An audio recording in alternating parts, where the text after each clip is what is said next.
Happy New Year, everyone. Welcome into TexAgs Rewind, presented by T-Mobile. And at T-Mobile, they want to remind you guys to visit T-Mobile.com/across America to learn more about how you can get value and coverage with T-Mobile. All right, we're starting off the new year right. Harold Perkins stole the world. Yeah, I'm going to Texas A&M, so we had to break that down here on the program. The 5-star linebacker/running back. On the Go Hour, we talked a little bit about the bowl games, how they went, and all this SEC nonsense that we keep hearing about. We also did around Aggieland with Richard Zane, and Billy Liucci talked about a lot of things, including Alabama versus Georgia, Part 2. All that and more here on TexAgs Rewind, presented by David Gardner's Jewelers. So we're talking 20-ish years, and there has not been a better linebacker prospect. Now, I know the state of Texas has produced some guys that have been exceptional since. Even for A&M, you look at Von Miller, who is an outside linebacker, but in college, he was still a linebacker. But there are plenty others all over college football. The power, the top 10 program level all the way down. But in terms of today, coming out of high school, Harold Perkins is the best I've seen since Derek Johnson. He does everything. And what he's got, you can't coach. And I do think this, and I told Bronny this, he's now parroted it many, many times as his own. I think he's the best running back in the state of Texas this year. It's him or Jamarion Miller. When you watch what he does at tailback, there he is making a terrific catch, wide receiver kind of catch. He's a linebacker. It's insane. I loved it when they signed Buddy Johnson because of what he could do on offense. I liked when they signed Darian Claiborne because of what he could do on offense as a quarterback. But this is different. This is elite running back stuff. And we'll go into that in a minute when I want to talk about the versatility of some members in this class, both across positions and even across sports, because we'll talk about, obviously, Wigman here in a moment as well. But Harold Perkins, Nuno, for what they need at the linebacker position, I felt like this is the best class I've ever seen, and nothing was going to change that in terms of on signing day. It wasn't even close. But if there was one thing to keep it from being the perfect class, you would say they have signed elite 5-star players. Name the position.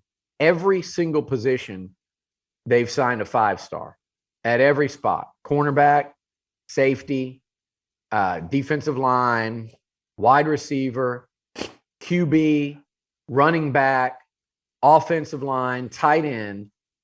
The one position they hadn't gotten that guy, even though I love Martrell Harris and I love the pickup of Edgerrin Cooper a couple of years ago, and look how that's turned out. But the one spot they hadn't gotten that dude is at linebacker. And to get a guy like Harold Perkins, and considering what they've signed up front, this guy has a chance to be doing the same kind of things you see Nakobe Dean doing for Georgia this year. Just flying around all over the field, making plays behind an elite level defensive line. I think he's going to be an absolute game changer for this defense at linebacker. I think he'll be an All-American type talent at the position in fairly short order, honestly. There you see him with a pick. Haven't even watched this highlight yet, and I bet he takes it to the house. There he goes, runs right by the quarterback, had no chance because he is also an elite tailback prospect. The athleticism, the speed, the instincts. Man, he knows when to strike too. He just naturally and instinctively can time up those tackles. I wouldn't be shocked if we saw him playing both ways. And you could say that about a bunch of dudes in this class, but Bryce Anderson, Smoke Bowie. There's a couple more even. Anderson, Smoke, Harold Perkins, Connor Wigman's a two-sport star. We've seen that with Bryce Foster, Devon A-Chain, Ruben Fothery. Chris Marshall's a two-sport star. Evan Stewart could have been absolutely elite, not only in track and field, but also soccer. It's crazy the amount of versatility that you're seeing from these guys in this class, but perhaps none as much as maybe outside of Wigman, none as much as Harold Perkins. So let me ask you this. Do you think the Gator Bowl would have been as important for A&M as it would have been for Wake Forest? No. There you go. But And I still think A&M beats would have them. beaten. Yeah. By the way, I was not impressed with Wake Forest at all against Rutgers. Well, you look at the ACC this year in the bowl games. If that's what you want, I think they've won 2, and their conference champ got beat pretty handily by the third place team in the division of the Big Ten East. North Carolina got beat pretty significantly by South Carolina. A team that had negative yards against A&M entering the fourth quarter. Who else lost? I know Clemson won, but Louisville. So the ACC wasn't very good. The Pac-12 is miserable. And people who get mad about these opt-outs, and by the way, I want the players to play. I want reason for them to play, but I think it's their choice, and I get it all. I understand the business commitment. Yeah. I'm sorry, I'm interrupting your role. Is it unreasonable to then expect the guys who opt out to repay all the money that they received through their scholarship and everything for that last semester? When you sign up, when you're getting all this stuff, it is to play football. Mm-hmm.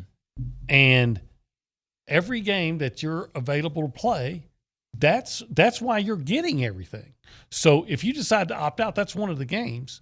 Now, you've played all the past years, all the past seasons, so that's covered.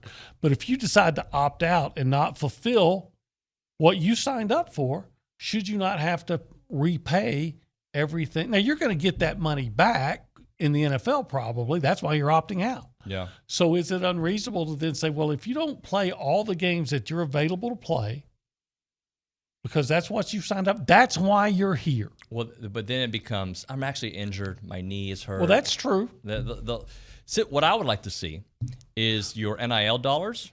They're not guaranteed, fully guaranteed, unless you finish the season. Some kind of way that, like, let's see. I don't know how you can do that because the NIL, in theory, is not paid to you through the school. Through the school. Right. I'm saying if you signed up to play for the school and there's a game that's available to play and you opt out and you're not hurt, shouldn't you be required to pay back the scholarship? What the scholarship value of that last semester was, the food value of what that semester was, the housing value of what that semester was, just that semester. I don't know how you enforce that, but I see where you're going with it. You give them a bill. Yeah. Just like I get bills. Dalton, you were going to jump in there? Yeah, I was going to say, just remember that name, image, and likeness is getting paid off their name, image, and likeness, not playing on the field either. Right, but I think there's got to be a way to, hey, man, this is based on you finishing your time. I don't know how you would phrase it, but there's got to be a way that a lawyer out there can figure out a way to phrase it to where you need to play the whole season to get paid the entire time. As long as you're affiliated with this program, I will pay you XYZ. Well, isn't that what I'm saying? Basically, you are with a bill. with a bill, they get the stipend money. Yeah, you got to pay that back if you decided to opt out. But just for the semester. I'm not saying for the whole thing because you played the rest of the year. But for that semester, you should. And maybe that'd be a drop in the bucket if you got that big NFL contract that you're thinking you're going to get. Hey, buddy, what do you got going on? Not much. Around Aggieland, it's hoop season, pretty much what we've got going on. Last night saw Texas A&M women's basketball play a top 25 showdown in Baton Rouge. Mm-hmm. Unfortunately, the Aggies came out the losers in that one, falling to the Tigers 75-66.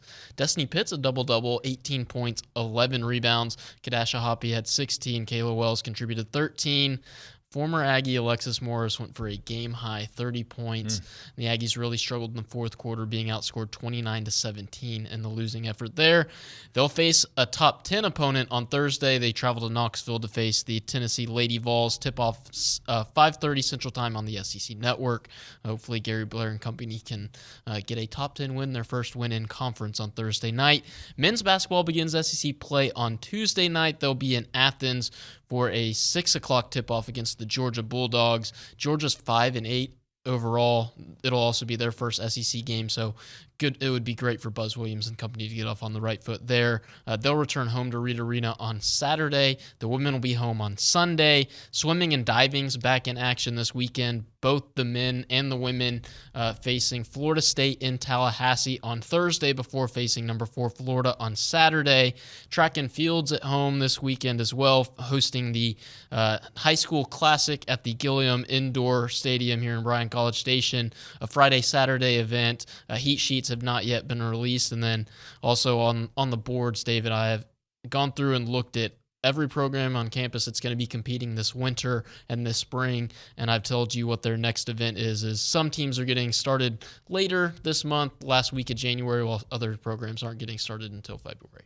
By the way, I got a email today to confirm Coach Henry will continue his regular hits with us on Tuesdays starting next week, so we're pumped about that. Talking to Coach Henry about track you learn something, and he loves to highlight his student athletes. He's a treasure. What did you learn the last time that you talked to Coach Henry on air? What did I learn the last time I talked to Coach Henry on air? I don't really remember when. Why is Dalton doing this? I don't know why he's putting me on the spot. Dalton, is there something I should have learned? Yeah, you don't mention his legendary status. Oh yes, right. yeah. I called him. So Gabe got in the habit of calling him the legendary Pat Henry, and I thought I'd continue that. And he was very nice about it, but made it clear that in my youth I should not be calling him the legendary Pat Henry. It makes him feel older than he is, but he is a legend. He's got so many national championships. I can't help but it. But here we are again, two teams dominating their opponents to get into the championship game.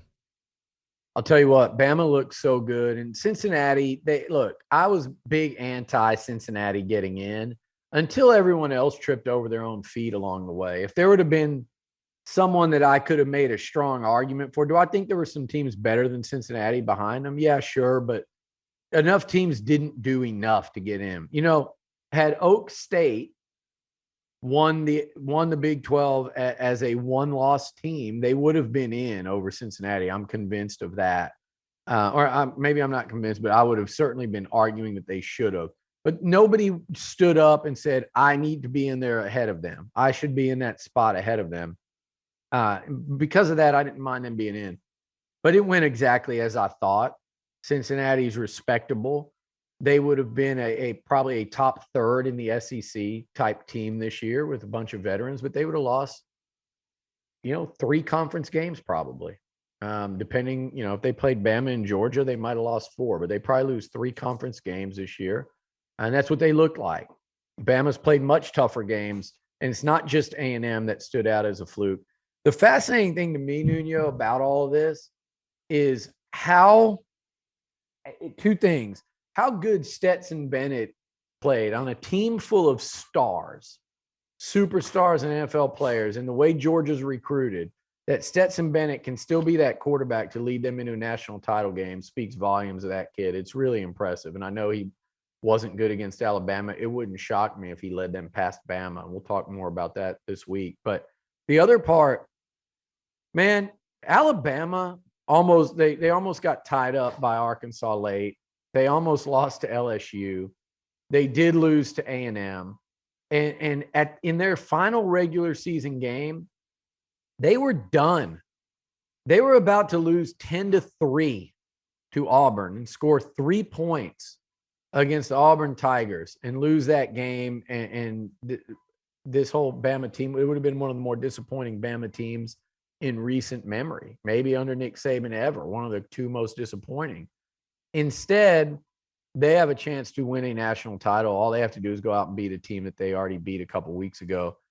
It's pretty amazing how close Bama got to being pushed to the brink, and how with all they've lost, they have a chance to be the back-to-back national champions. Man, Nick Saban's done a lot of impressive things in his time, but if he goes and wins one with your boy Bill O'Brien and beats Georgia twice after losing a game mid-season, climbing back, and then being on literally a play away from losing in the Iron Bowl, this might be his best coaching job yet. All right, guys, that'll do it for TexAgs Rewind. I want to remind everybody to make sure that you like, subscribe, comment, share all the good stuff, and a very big thank you, I should say, to T-Mobile. We'll see you guys on Tuesday.